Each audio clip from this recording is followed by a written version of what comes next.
Mi nombre es Beatriz Herrera. Tengo 41 años y durante los últimos 19 años he trabajado como notaria pública especializada en derecho sucesorio y testamentario. Mi trabajo consiste en redactar testamentos, supervisar procedimientos hereditarios y asegurar que se cumplan las voluntades de los difuntos según la ley. Lo que muy pocos saben es que también mantengo copias de seguridad de todos los documentos importantes que manejo, especialmente cuando sospecho que podrían existir intentos de falsificación. Mi padre, Guillermo Herrera, falleció hace 3 meses después de una larga batalla contra el cáncer. Durante sus últimos años, había estado casado con Esperanza Ruiz, una mujer 20 años menor que él y 15 años menor que yo. Esperanza había entrado en nuestras vidas 5 años atrás, cuando papá estaba en su momento más vulnerable tras la muerte de mi madre. Beatriz, me había dicho papá durante una de nuestras últimas conversaciones, quiero que sepas que siempre serás mi prioridad. Esperanza es mi compañera, pero tú eres mi sangre. Papá, le respondí, no tienes que preocuparte por eso. Solo quiero que seas feliz. Aún así, insistió, necesito que sepas que he tomado precauciones. Mi testamento está muy claro sobre mis intenciones. Durante los años que Esperanza estuvo en nuestra familia, siempre había tenido una relación tensa conmigo. Mientras papá estaba presente, mantenía una fachada de cordialidad, pero cuando estábamos solas, mostraba su verdadera personalidad. Beatriz, me decía constantemente, tu padre necesita paz en sus últimos años. No estrés familiar innecesario. Por supuesto, respondía siempre. Solo quiero lo mejor para él. Bien, continuaba, porque algunas hijas no entienden cuando es momento de dar paso a la nueva familia. Sus comentarios me preocupaban, pero mantenía la compostura por respeto a papá. Como notaria, había visto suficientes casos de conflictos familiares para saber que las segundas esposas a menudo tenían motivaciones financieras. 6 meses antes de la muerte de papá, él me pidió que me encargara personalmente de redactar su testamento. Beatriz, confío en ti más que en cualquier otro notario. Necesito que manejes esto con absoluta discreción. Por supuesto, papá. ¿Hay alguna razón específica por la que prefieres que lo haga yo? Digamos que he notado ciertas inquietudes en Esperanza sobre el futuro. Quiero asegurarme de que mis verdaderas intenciones queden documentadas correctamente. Durante la redacción del testamento, papá fue muy específico sobre sus deseos. El 70% de sus bienes para mí, el 20% para Esperanza como viuda, y el 10% restante para obras de caridad. También incluyó cláusulas específicas sobre la casa familiar y su negocio. Papá, le pregunté mientras terminábamos el documento, ¿estás seguro de estos porcentajes? Completamente seguro, respondió firmemente. Esperanza tendrá lo suficiente para vivir cómodamente, pero tú has sido mi familia toda la vida. Además, tú entiendes el valor del trabajo y la responsabilidad. Como precaución adicional, hice 3 copias certificadas del testamento. Una para el archivo oficial, una para papá, y una tercera que guardé en mi caja fuerte personal. Mi experiencia me había enseñado que los documentos importantes a menudo desaparecían en situaciones familiares complicadas. Durante los últimos meses de vida de papá, noté que Esperanza había comenzado a hacer preguntas sutiles sobre sus documentos financieros y legales. Guillermo, le escuché preguntarle una tarde, ¿dónde guardas tus papeles importantes? En caso de emergencia, necesito saber dónde están. Están seguros, respondía papá vagamente. No te preocupes por eso. Pero amor, insistía, como tu esposa, debería tener acceso a esa información. Cuando sea necesario, todo se resolverá correctamente, terminaba papá la conversación. Después del funeral, Esperanza me pidió que nos reuniéramos para discutir los asuntos familiares. Llegó a mi despacho acompañada de un abogado que no conocía. Beatriz, comenzó con tono formal, siento mucho que tengamos que hablar de esto tan pronto después del funeral, pero necesitamos resolver la situación legal de tu padre. Por supuesto, respondí profesionalmente. Tengo el testamento listo para procesar. Ah, sonrió, sobre eso. Resulta que tu padre cambió su testamento hace 2 meses. Aquí está la versión más reciente. Su abogado colocó sobre mi escritorio un documento que supuestamente era el testamento final de papá. Según este nuevo documento, Esperanza heredaba el 85% de los bienes, mientras que yo recibiría apenas el 15%. ¿Puedo revisar este documento?, pregunté, manteniendo mi voz neutral. Por supuesto, respondió Esperanza. Como puedes ver, está debidamente firmado y notariado. Examiné el documento cuidadosamente. A primera vista parecía auténtico, pero mi experiencia me permitió detectar varias irregularidades. La firma de papá era ligeramente diferente, el papel era de un tipo que no usábamos en mi oficina, y la fecha coincidía con un día que papá había estado hospitalizado.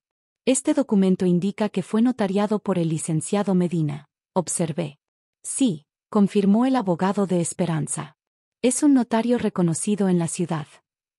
¿Y por qué papá no utilizó mis servicios para este testamento? Bueno, intervino Esperanza, él sintió que sería más apropiado usar un notario neutral. Evitar conflictos de interés familiares. Entiendo, respondí calmadamente. Espero que no haya problemas con esto, continuó Esperanza.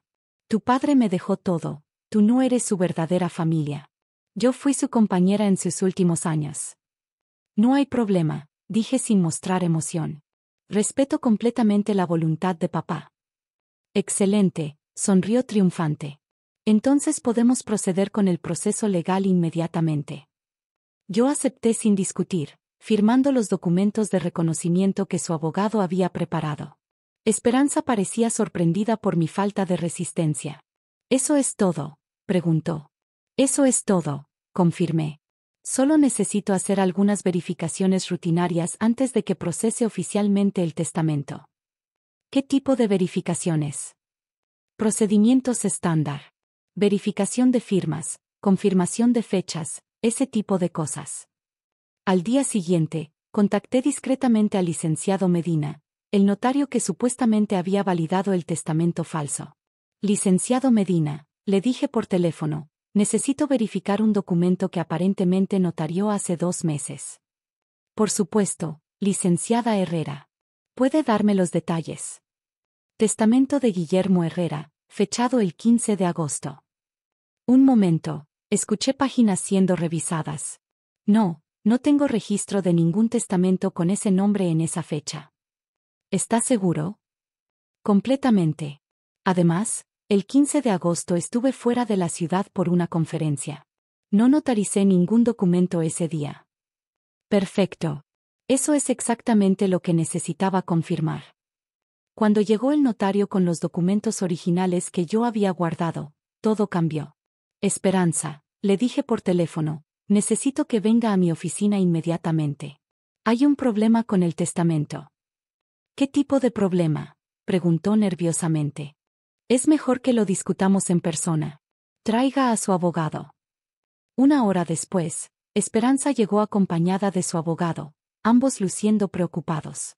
¿Cuál es el problema?, demandó.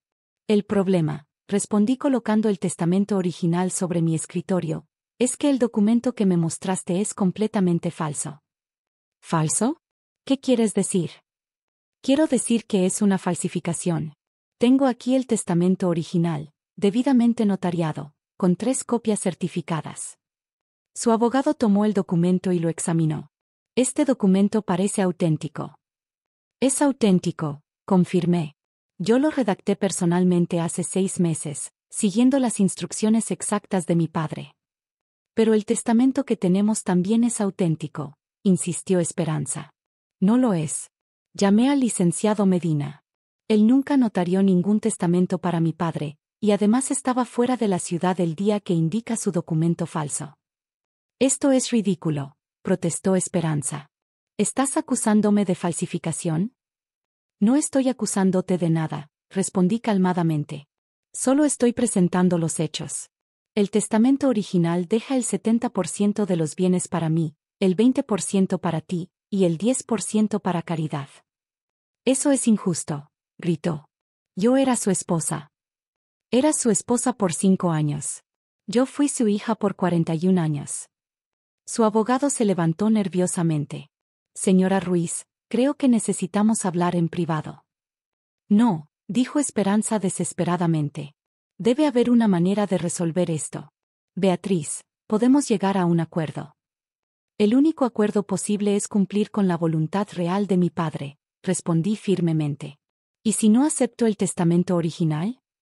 Entonces procederé a presentar cargos por falsificación de documentos legales, lo cual es un delito federal.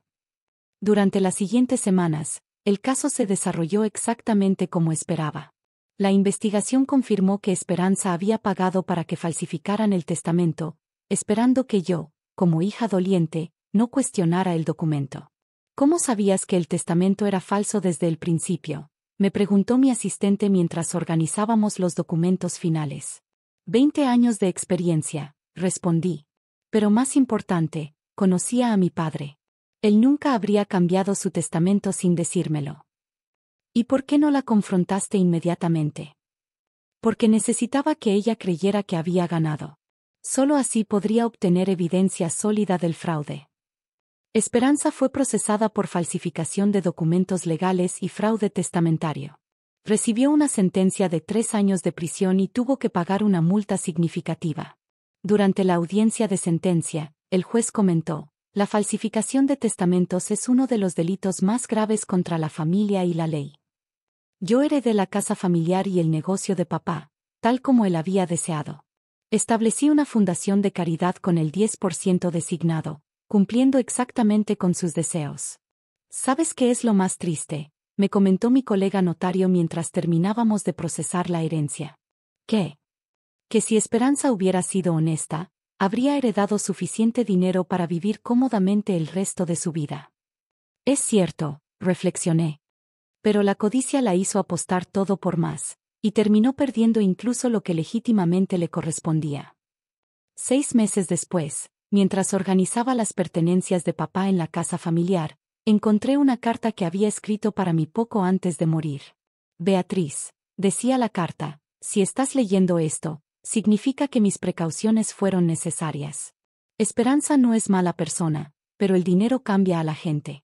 Protégete y protege mi legado. Sonreí mientras guardaba la carta. Papá había conocido a Esperanza mejor de lo que ella pensaba, y había tomado todas las precauciones necesarias para proteger su verdadera familia. Tu padre me dejó todo, tú no eres su verdadera familia, me había dicho Esperanza. Al final, papá había demostrado exactamente quién era su verdadera familia, y la ley había protegido su voluntad real. La justicia testamentaria, como aprendí, siempre encuentra la manera de cumplir con los deseos de los difuntos, sin importar cuánto traten de manipular los vivos. M.